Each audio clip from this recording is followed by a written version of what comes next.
We preview the Baltimore Ravens' final preseason game of the 2022 preseason with a very special guest next year on Locked On Ravens. You are Locked On Ravens, your daily Baltimore Ravens podcast, part of the Locked On Podcast Network, your team every day.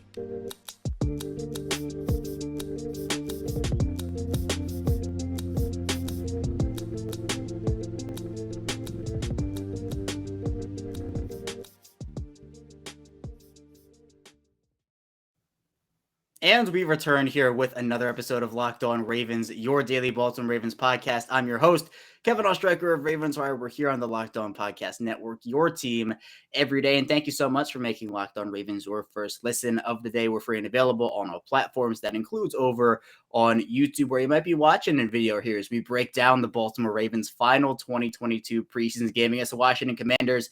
And here with me to do it is our Purple Friday guest and former Baltimore Ravens wide receiver and Super Bowl champion Qadry Ismail. Q, I mean, there's something I've been saying all week. I don't think the Ravens are ever going to lose in the preseason again. How you doing? I'm doing fantastic. And I tell you what, it's hard to believe that many games for this long of a time. And really, it's kind of like a weird ideal situation. Why? Because no one gives a flying Rip Van Winkle once the preseason ends. And other coaches, yeah, they're competitive and they want to win the game, but ultimately they want to first get out healthy, and two, make an evaluation to see whose player is going to surprise them to make the team. Otherwise, they don't really care. So I think for John Harbaugh, his ball club, every time Justin Tucker goes out there on the field, I'm like, ooh, advantage Ravens. Because you're probably going to have another guy on the other side of the ball, even though this particular week was Prater, but he misses a field goal. And I know it was a challenging one. I think it was 54 or something like that. But you just have an advantage if you're a John Harbaugh-led preseason football team, and they just keep winning. Yeah, and it's not like they're trotting out their starters every week where they're saying, all right, we're going to put Lamar out there for 4 quarters and we're going to go win this game. They're doing it with their backups, their third stringers, and even some 4 stringers, which again, just speaks to how much depth that they have. But Q, before we get into that preview for the week 3 preseason game, I do want to get into some stuff the Ravens did over the past week here. The Ravens end up signing Demarcus Robinson, former Kansas City Chiefs wide receiver. Now, a lot of people have been clamoring, myself included, for the Ravens to at least explore signing a veteran option in that room. And they bring in Demarcus Robinson, a 27-year-old, and he is instantly the oldest wide receiver in that room, has played in every single game. So you have the durability factor with him. I mean, what was your initial reaction when this move came down? Well, it didn't surprise me because you look at a receiving core that's young, yes.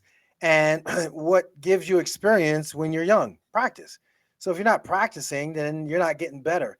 If you're not getting better, then how they're going to evaluate, how they're going to feel comfortable. If I'm an offensive coordinator, the best way I feel comfortable about getting you the football, you show up and make plays during practice.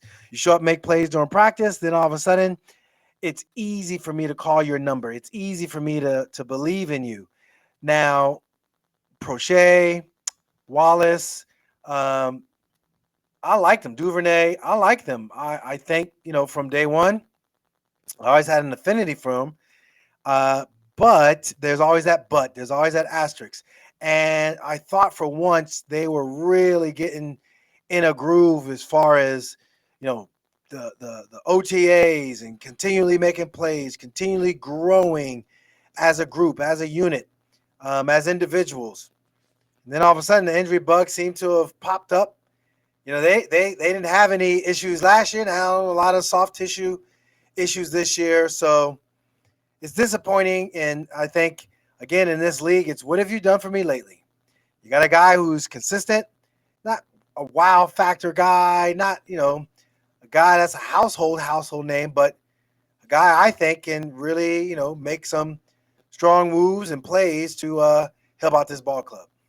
Yeah, and the big thing with me about this signing, Q, it's not like the Ravens are asking him to come in and be this number one guy Yeah. and catch 100 passes and score 10 touchdowns. He can play a role for them, and I cannot find who originally said this, but it reminds me, and I agree with the person who said it, of the Seth Roberts signing back in 2019. Somebody who came over from the then Oakland Raiders and ended up performing decently well. Was not someone who, again, caught 100 passes or anything, but was able to go out there and play a certain role. And so for me, Demarcus Robinson, you mentioned it with the injuries that have happened. We have seen Rashad Bateman miss time, Devin Duvernay miss time, James Prochet, Tyler Wallace. If one of those guys goes down during the regular season and has to miss 2, 3, 4 weeks, and then if another one goes down, you really want to have some experience in that room. Demarcus Robinson does give you that. But Q, speaking of wide receivers, the New York Jets might have somebody on the trade block that could potentially interest Baltimore and Denzel Mims. Now, the Ravens actually passed over Mims in the 2020 draft when they took J.K. Dobbins instead. But Mims, after 2 years with the Jets, his agents requested a trade on his behalf. Now, Mims over 2 years, 31 receptions, 133 yards last year, only played in 11 games, 3 starts, but he's somebody who could fit a profile for them. I mean, he's a 6'3 guy, 207, so you're talking big body guy. That's him. Do you see Baltimore maybe making a move for a wide receiver here after they just made a move for one, or do you think they might stand pat with their guys? It's not that they wouldn't make a move for him, because I think, again, it's all about production, and it's all about what have you done for me lately. I think if they do an evaluation, see where he's at. Is it one of those scenarios again where why didn't you play? Did you not know the offense? Did you feel like you weren't a practice player? What was it that, as a second round pick, there's no lock, there's no guarantee. Heck, we know, there's a ton of first round picks or, second round picks that come to mind. Matt Elam, first rounder, comes to mind for me as far as definitely first round bust. However, my point is this. For Mims, it's an opportunity to have a second chance. What does that look like? And then at the same time, I think it's, financially, is it a right fit? And how quickly can he get caught up to speed? Those are little things I would look at before I would just jump the gun and say, yeah, we definitely want to lose capital to gain him. That's something where, capital is gold, and that means that draft picks are gold for the Baltimore Ravens. If they need to take a chance, sure, take a chance. But you got this last game before you really start locking in, and trades don't necessarily have to happen right away. Put it that way. I would be patient. And for the Ravens, they have players like we've talked about Ben Powers all offseason, Q. Maybe a guy who doesn't fit in the Ravens roster just because they have so many other offensive linemen that they have to find spots for. So maybe if the Jets and the Ravens get together and say, hey, you know what? This is a guy that doesn't want to be in New York. The Ravens have some extra linemen who they might not need. We could see a potential where that happens. And I don't think Mims would cost too much from a draft capital perspective, still on his rookie contract, so you can factor in those financials as he talked about, Q. But you do have to kind of weigh the situation and just where would he fit in on this offense, whose role would he be replacing? What playing time would you be taking away from somebody else? So there are a lot of factors. I think Mims is very talented, and I definitely look into it if I'm the Ravens, but you have to think about a couple things before you actually make a move like that. But Hugh, we'll talk about the third preseason game here in a few minutes, but the second preseason game against Arizona, that 24-17 win, I want to get your takeaways from that. What did you see out of guys that you really liked? Can I just say this, that ever since Chicago, Snoop has just been growing steadily and looking amazing. For those non-Raven fans, that's Tyler Huntley, our backup quarterback, who had to fill in for Lamar when Lamar was in the pocket and got a bone bruise, and he wasn't habitually injured, or he didn't get outside the pocket and hurt himself. So with that said, I'm just impressed by Tyler Huntley. He has a great feel for the game. And, yeah, the young guy that I've been talking about was Isaiah Likely then and Isaiah Likely now. 15 snaps, 8 catches, 100 yards was just phenomenal. And in that just amazing play, you saw his breakaway abilities. You saw his feel for just sitting in a zone when he had his what we call a sail route or flag route, where you have to kind of feel it out when it's man versus zone. And Tyler was just on the same page with him. So I just thought that was so cool, because here's one thing, the bigger picture. there was a couple times Tyler, going back to Chicago when he first had that last minute start and he was ready.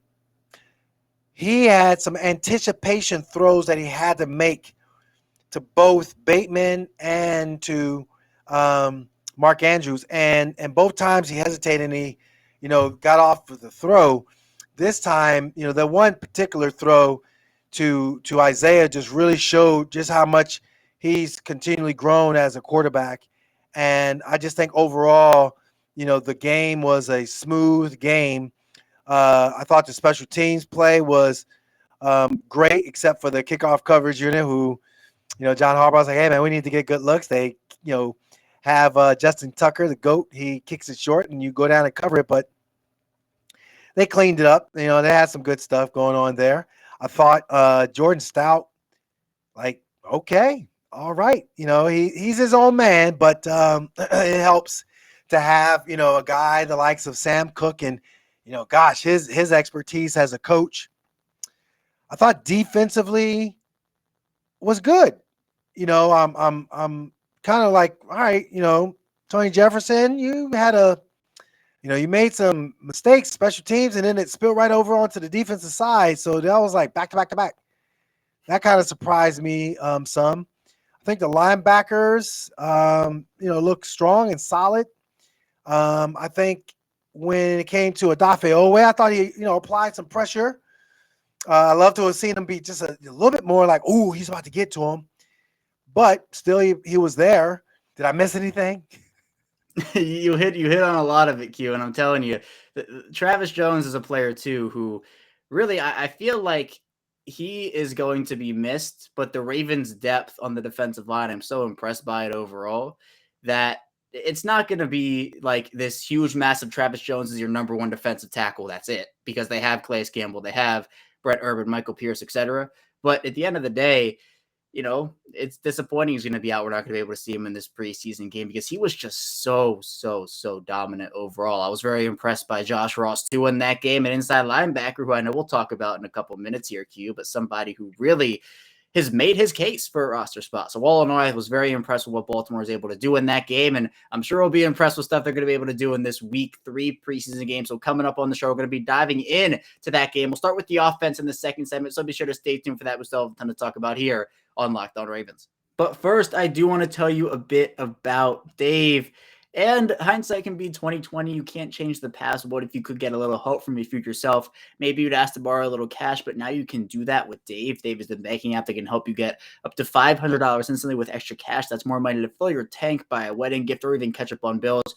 You could finally tackle those expenses that have been stressing you out without any hangups. There's no interest and no credit check needed. Millions of people have already downloaded the Dave app to get the financial relief they need with extra cash. So if you're in a pinch and need some extra help, download Dave and think of it as a helping hand from future you. Download the Dave app from the App Store right now. That's DAVE. Sign up for an extra cash account to get up to $500 instantly. For terms and conditions, go to dave.com/legal. It's registered to apply. Banking provided by Evolve member FDIC. The future you will thank you.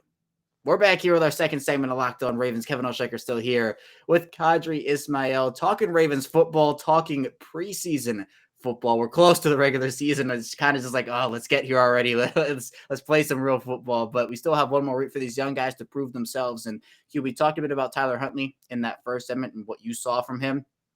Do you expect to see him at all in this final preseason game? What do you want to see? Do you maybe want to see him for a series, then give it to Anthony Brown, maybe a quarter, and then Anthony Brown? What do you want to see from playing time with these quarterbacks? So I think we have to be careful with this narrative of you got to put bubble wrap on guys. I think injuries are an inherent part of the game, sure, and some guys you just don't need to see during the preseason, but other guys continually need to get their reps because come the regular season, they're not going to be getting that many reps. And you want them to have a good imprint on some things. So Tyler Huntley falls in that category in my mind. He needs to at least get a series, maybe 2. Give him an opportunity to continually show his wares and why he is a prepared quarterback. I think Anthony Brown, it's weird because Brown, in my mind, he can, Like he plays with a lot of poise. It doesn't seem like the game's too big for him, and he can make plays too. Uh, I wouldn't be in other words, he can carry a bigger load as far as going into the final second half, just taking it over, or even second quarter into the second half. However they want to slice it and dice it, I think he has that capability. But for the most part, in my mind, it definitely has to be Tyler Huntley getting something. Yeah, and I think the Ravens will do at least something with Tyler Huntley. Maybe we do see a series or two from him. But running back wise, Q, I think we might see maybe the same-ish running back rotation again. I don't expect J.K. Dobbins to play, Gus Edwards on the reserve PUP list now. So maybe we could see the rotation of Mike Davis and then the combination of Tyler Beatty, Justice Hill, and Nate McCurry. But maybe we'll only see Davis for a series with him being the veteran, and then you kind of work those young guys in. What do you think? Yeah, his body of work, I thought John Harbaugh made a good point. It's like with the running backs, it's not that anyone didn't separate themselves, but it's the total body of work. And I think Mike Davis is, regular season body of work plus what he's done so far. Yeah, go ahead, chill, do your thing and feel good about yourself. I think that because of the fact that Gus Edwards, it does change some things. The other guys, Beatty and Justice, I think they're good. They're showing their wares. Give them a chance to improve upon and grow upon their resume. That's kind of how I would view it.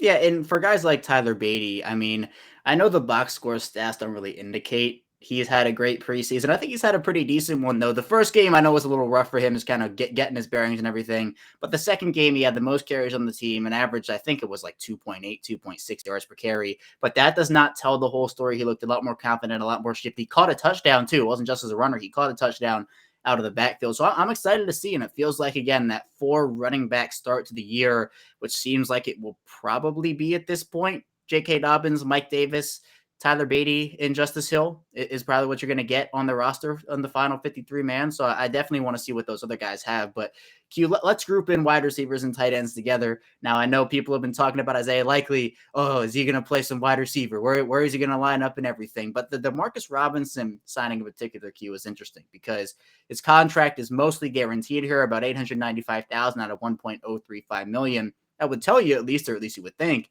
that his roster spot is pretty guaranteed at this point. So we've been talking about 5 wide receivers, 5 wide receivers, 5 wide receivers.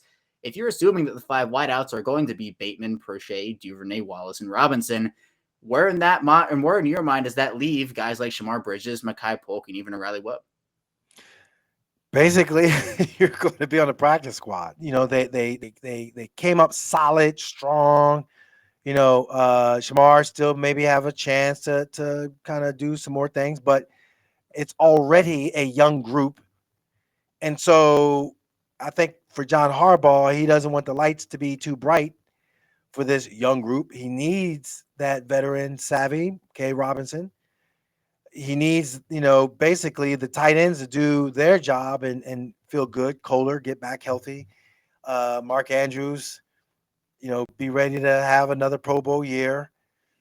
Isaiah, don't get ahead of yourself. Just keep balling like we know you can ball. So I think the extra receiver element of it all, to me, it's continue to show your consistency, continue to show your growth, and then force the team to put you on the practice squad. That's where I'd be at. And then, you know how it is. Anything can happen once you're on the practice squad, whether it be on this team or another team. And that's the main thing. Right then and there, you're ready to play, even if it is on another team. Yeah, and I still find it decently unlikely that Baltimore will keep 6 wide receivers. I think there's more of a shot now that they do, as opposed to maybe when we started talking before the preseason started, Q. But Demarcus Robinson, John Harbaugh expects to play in this game. I mean, what do you want to see from him in whatever snaps he plays? I just want to see him be competent, like feel good about, if it's a run scenario and it's an RPO, be ready. If it's, the passing concepts, your number is called, great. If you're, a guy that not necessarily a decoy, but a guy that is supposed to help uncover another guy, and it takes a little bit of route savvy, be that guy.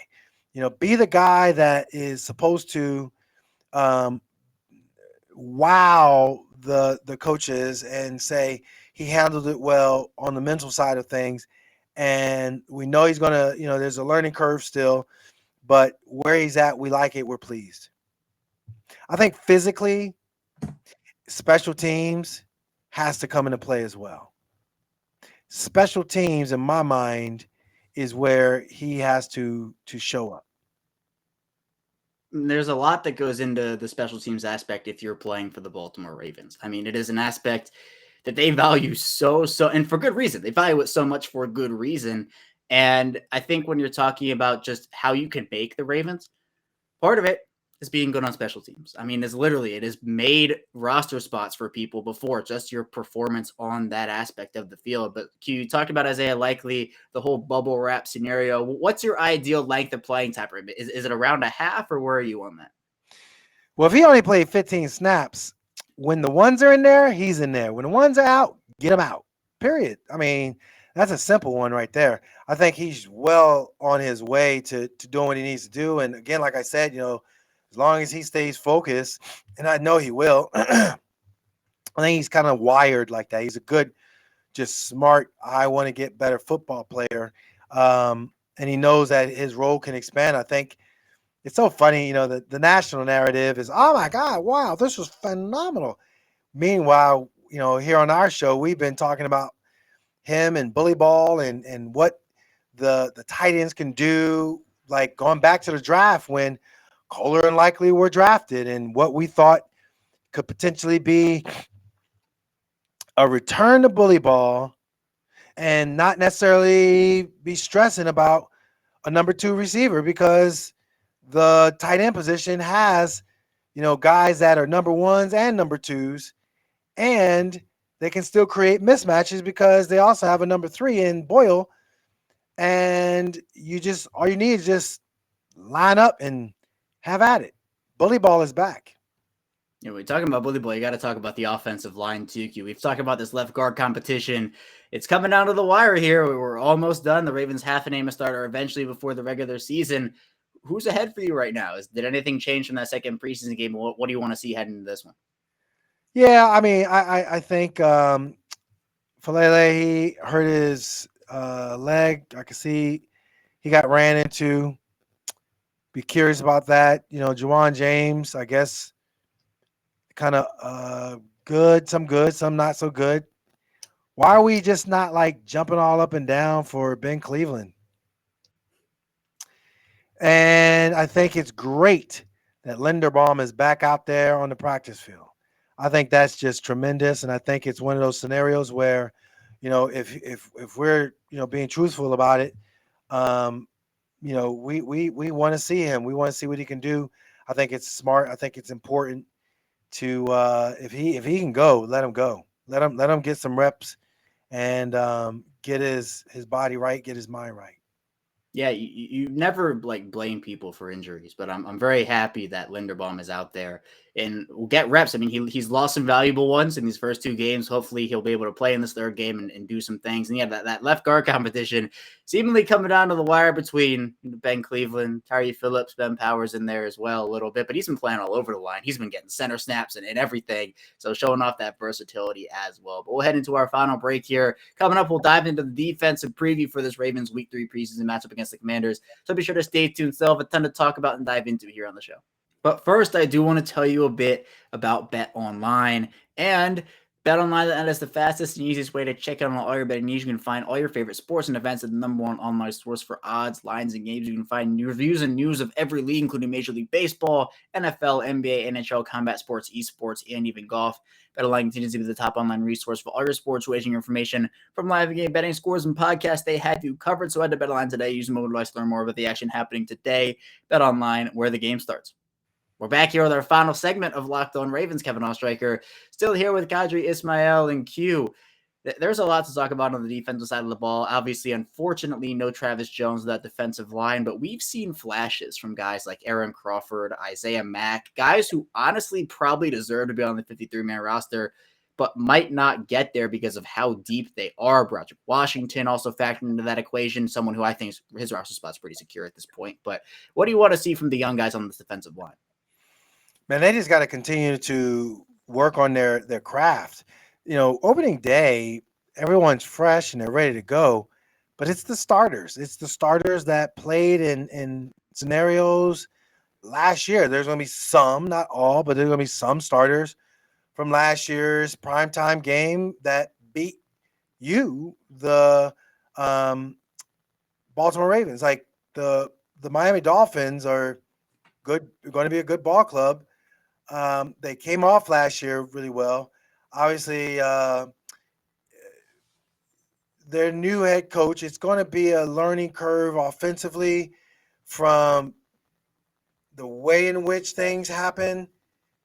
That can be an advantage to the defense and not really, just playing. In other words, they can probably catch them at a good time because they're not going to be as just locked in to the playbook. What am I trying to say? Get the young guys ready. Opening day is a different animal. I like where they're headed. I like the depth. I like what we're seeing, but I also like to see, again, this ball club and this D line, let's get after it against the Washington Commanders. Yeah, there's a lot to, I think, like when you're talking about this defensive line room, because it's not like they have to rely on one or two people the entire year. And if one guy goes down, it's a sunk cost in the room is terrible. They have so much depth there. And if you can get a guy like an Aaron Crawford or Isaiah Mack on the practice squad, that is one very job well done by the Ravens. Cause I don't see it happening. I think those guys deserve to go on 53 mans elsewhere, but two, it's almost like, where is Travis Jones? Like, is he going to maybe land on IR after the 53-man roster is announced here because it's a 3 to 5 week timeline? Maybe you're able to get an Isaiah Mack. It's an interesting question there overall. But Q, let's talk about the rest of the front seven: inside linebackers, outside linebackers. We've seen Josh Ross just ascend. I mean, I was talking about Zakoby McClain earlier on in the offseason about how I thought he was one of my picks to make this roster as an undrafted guy. Now we see Josh Ross, former Michigan man, coming over with Mike McDonald, just is flying to the football, big hits, good in coverage. Isn't this absolute animal in coverage, but he is a hard worker on the field, and you see the motor on the field. I mean, what do you want to see from these inside and outside linebackers? Yeah, I mean, you referenced Ross. So when you can just go out there and play and just feel like, okay, I'm not thinking, I'm just reacting. I know my assignment. And the reason why, guys know their assignment is because, oh, wait a minute, I'm Ross. I played on the defense for Mike McDonald. So he's going to know nuances. He's going to know how to put himself in position to get ready and like mentally ready. So I think he has an advantage. And the reason why he has an advantage is because, you know what, I already know the expectation. And I think it helps that, John Harbaugh had Jim Harbaugh, and, you're sitting there, if you're Ross, you're kind of like, wow, that's a Harbaugh-ism. That just, all that little stuff that might be in meetings or, you're sitting there chilling, you get this feeling of comfort and you don't have to think. You just go out there and you react and you be a smart football player. And that's what I think is happening with Ross.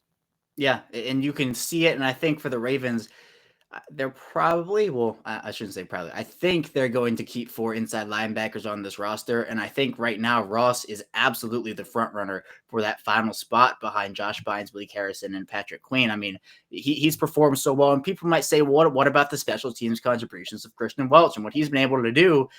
I just think Ross has played better, and I think that he has earned a spot on this team. Now, if he has a terrible game against Washington, we can maybe reevaluate that, but I don't expect him to. So right now he's on that roster. And outside linebacker-wise, I'd like to see a little bit from Jeremiah Moon, from Chuck Wiley, see if they can provide some stuff there. Dalen Hayes, hopefully he'll be able to get some run in and show that he can provide impact as a big second-year player after the Ravens, relying big on Odafe Owe, big on Justin Houston. Hayes is somebody who I think they're going to have to rely on a bunch as well. But Q, in that secondary, we did see Kyle Hamilton leave practice early on Thursday, and John Harbaugh said there's some stuff that, just some minor stuff they got to work out. So leaves his preseason status maybe a bit in doubt for this final game. Maybe he'll play, maybe he won't, depending on what happens. So we saw guys in that game against the Arizona Cardinals. Pepe Williams had an interception flying all over the field. Darius Washington gave up a touchdown but bounced back and had two really nice plays at the end of that game. You talked a bit about earlier Geno Stone and Tony Jefferson in there as well. I mean, who are you looking at in the secondary and who has to step up here?